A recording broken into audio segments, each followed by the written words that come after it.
오늘의 증시 브리핑 시작하겠습니다. 오늘 미증시 특히 이제 나스닥 시장이 상승하면서 시장의 분위기를 어느 정도 주도해 줬는데 오늘 지수 올라간 것보다 연준 인사들 발언이 더 주목받지 않았나 저는 그 생각을 했거든요.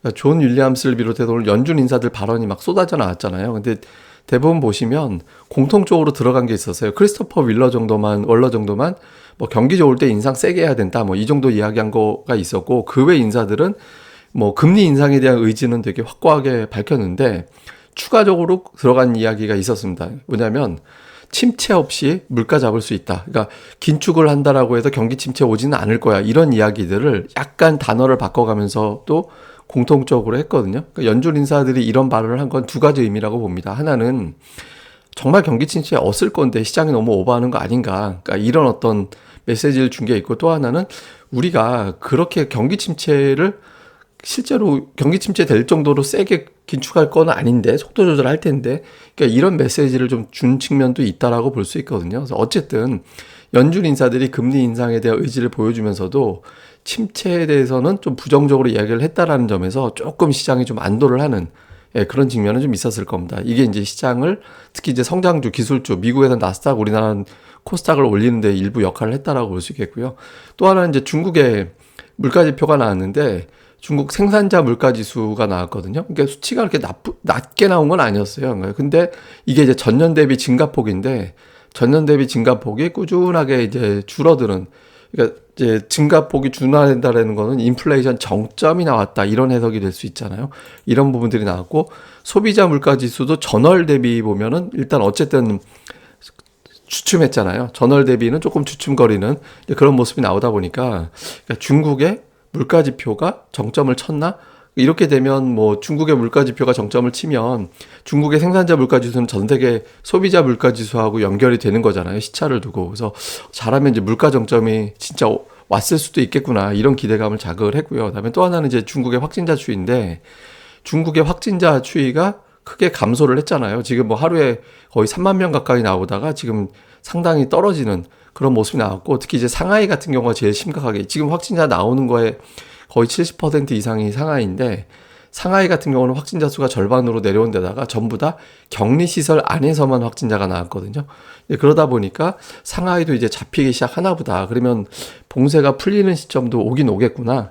그러니까 이런 기대감이 만들어졌죠. 그래서 이런 부분들이 이제 미증시 선물을 올리면서 시장이 그런 대로 선방할 수 있는 그런 여건을 만들었던 것 같습니다. 그리고 이제 미국에서는 오늘 제가 주목한 게 데이비 테퍼라는 유명한 투자자 있거든요. 근데 이 사람이 오늘 나스닥이 이제 저점은 12,000포인트. 지금 나스닥은 12,000포인트 훨씬 아래입니다. 근데 12,000포인트를 저점으로 생각을 해서 그 이하는 바닥이다라고 생각을 하고 이제 숏 커버를 했다. 뭐 이런 식으로 이야기를 했거든요. 이거 예전에 제가 몇 년 전에 데이비 테퍼에 대해서 제가 제 개인 블로그에다가 이제 칼럼 비슷하게 썼던 건데 이게 되게 유명한 사람이에요. 제가 이 사람에 대해서 지금 길게 설명할 수는 없고 어쨌든 예전에 변곡점일 때 그러니까 2008년, 2010년, 2013년, 2015년에 안 좋을 때 낙관론을 이 사람이 딱 펼치고 그 이후에 이제 시장이 반전이 나와서 뭐 테퍼랠리 뭐 이런 어떤 별칭도 있거든요.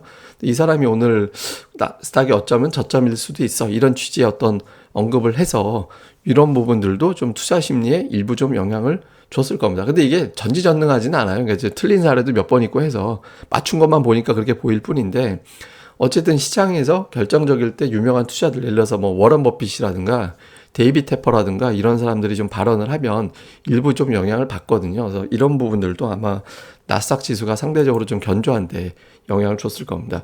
그 다음에 이제 코스닥 또 하나는 제가 이제 ADR을 계속 말씀을 드렸었잖아요. 그러니까 ADR이 이제 이틀 전에 과매도권으로 들어갔다 코스닥은. 근데 이제 75 이하가 과매도인데 오늘 이제 과매도에서 출발을 했다가 이제 77 정도로 끝났거든요. 코스닥이 과매도에서 반응을 했어요. 이게 딱 들어맞는 게 아니라 뭐 차트에서 보시다시피 훨씬 더 훌쩍 내려가기도 하는데 어쨌든 그 근처에서 이제 그러니까 저점 매수세가 일부 좀 유입이 된 거잖아요. 그래서 좀 시장이 과매도라서 기술적인 반등을 생각하는 투자자들이 일부 좀 움직였고 이런 것들이 또 지수 코스닥 시장을 좀 올리는데 역할을 했습니다. 근데 이제 아직은 좀 조심스럽게 보니까 하락 종목 수가 되게 많았거든요. 지수 대비 양시장 하락 종목 수가 되게 많았다라는 거는 아직 광범위한 상승 시도보다는 좀 조심스러워하는 움직임도 여전하다. 그래서 아직은 좀 확신을 갖고 움직이는 거는 좀 아닌 것 같다. 이런 점도 좀 봐야겠습니다. 다음에 이제 수급에서는 외국인들이 양시장 다 팔았고요. 코스피 매도가 적지는 않았습니다. 다만 좀 차이가 있다면 삼성전자 되게 많이 팔았었는데 오늘 삼성전자 매도가 많이 줄어들었거든요. 삼성전자 오늘 매도는 전기전자 쪽에서는 LG전자, 삼성 SDI 쪽이 매도가 제일 높았어요. 삼성전자 매도는 좀 줄였지만 어쨌든 여전히 매도하고 있다. 요건 좀 부담. 반면에 코스닥 쪽에서는 이제 기관이 오늘 되게 많이 샀고 반도체주 되게 많이 샀거든요. 특히 하이닉스가 어제 오늘 이틀 동안 계속 올라갔잖아요. 그래서 약간 이제 IT 종목들에 대해서 긍정적으로 보고 있는 것 같은데 중요한 건 이제 외국인들이 전기전자를 사줘야죠. 아직도 삼성전자를 팔고 있기 때문에 이제 만기일 지나서 외국인 투자들이 전기전자 쪽으로 매수를 들어오고 지금 선물 매도 계속하고 있는데 선물 매도를 좀 돌리면서 좀 틀어주면 대형주 쪽에 좀 변화가 생기고 삼성전자까지 돌릴 수 있거든요. 삼성전자는 지금 제가 계속 강조드리는 달러 차트에서 이제 달러 차트에서 계속 버티는 이제 주봉에서 달러 차트 지지선에서 좀 버티는 정도 흐름은 나와주고 있거든요. 돌리지를 못하고 있잖아요. 그래서 만기 지나고 나서 삼성전자가 돌려지느냐 아니느냐에 따라서 기술적 반등이 여기서 끝나느냐 아니면 이제 여기서부터 제법 큰 폭의 반전이 나오느냐 이게 좀 가늠이 되겠죠. 그래서 만기 이후에 삼성전자와 선물의 동향 이거 좀 봐야 될 것 같습니다. 뭐 이후에 이제 이슈를 보면 미국의 물가지표를 변곡점으로 기대하는 투자자들이 많이 있거든요. 그러니까 미국의 물가지표는 당연히 높게 나올 텐데 전월 대비 증가폭이 좀 둔화가 돼서 이제 정점 치긴 쳤구나. 그리고 최근에 이제 국제유가가 빠졌으니까 정점이 좀 이어지겠구나라는 어떤 기대감. 이걸 이제 해석을 어떻게 할 거냐가 중요한데 변곡점이 되기 위해서는 해석을 긍정적으로 해석을 하면서 특히 이제 기술주 쪽이 확 올라가는 그런 움직임이 나와줘야 되거든요. 그러니까 오늘 그런 조건이 성립이 되는지 이게 중요하고요. 그 다음에 이제 오늘 앞서 말씀드린 대로 연준이 그러니까 경기 침체 없다고 얘기한 건 아니고 금리 긴축 때문에 경기 침체가 초래되지는 않을 것 같다라고 이야기를 한 거잖아요. 그래서 근데 이제 연준 쪽에서 이런 이야기를 자꾸 뿌리는 게 긴축을 초강력 긴축은 아니다. 0.75 테이블에 없다라는 거를 확인시켜 주는 거일 수도 있거든요. 그래서 미국의 이제 국채 금리가 더 올라가지 않고 이쯤에서 좀 안정세를 찾는지 그러니까 이 부분도 중요하고요.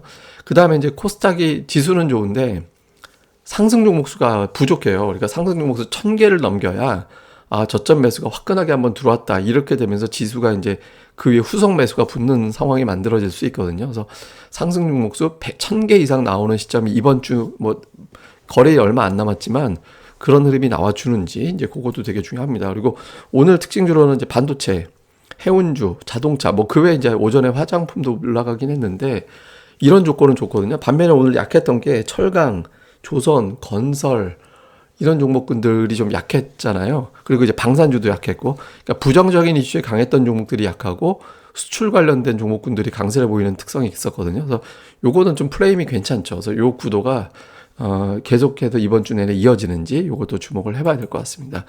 그 다음에 이제 이거는 뭐냐면 분기 차트입니다. 분기 차트. 근데 코스피 분기 차트인데 코스피가 이게 4분기 연속, 사실 4분기면 1년이잖아요. 근데 4분기 이상 하락했던 사례를 제가 친 거거든요. 7번입니다. 7번이고 5분기 하락한 적은 2번 있었어요. 1996년하고 2008년도 하고. 근데 그 이외에는 4분기 정도 하락하면 이제 그 다음에는 돌리는 흐름이 나왔거든요. 낙폭 기간 최장은 12개월 정도를 웬만해서 넘기지는 않았었고, 그래서 지금 이거를 보면 이번까지 지금 4분기 하락하고 있거든요. 그래서 사실 다 빠진 거 아닌가 이렇게도 볼 수도 있는데 이게 워낙 특수한 상황에 놓여 있기 때문에 이게 이제 좀 이제 돌려지는 계기가 되는 건지 바닥을 찾아가는 과정이 나오기 시작하는 건지 아니면 뭐 새롭게 이 새로운 기록을 깰지 이것도 좀 봐야 될 것 같습니다. 그래서 제가 뭐 어떤 전망을 하자라는 게 아니라 과거에 이제 분기별로 봤을 때 이제 가장 길게 하락했던 경우는 이런 경우가 있었다. 요거를 또 보여드리기 위해서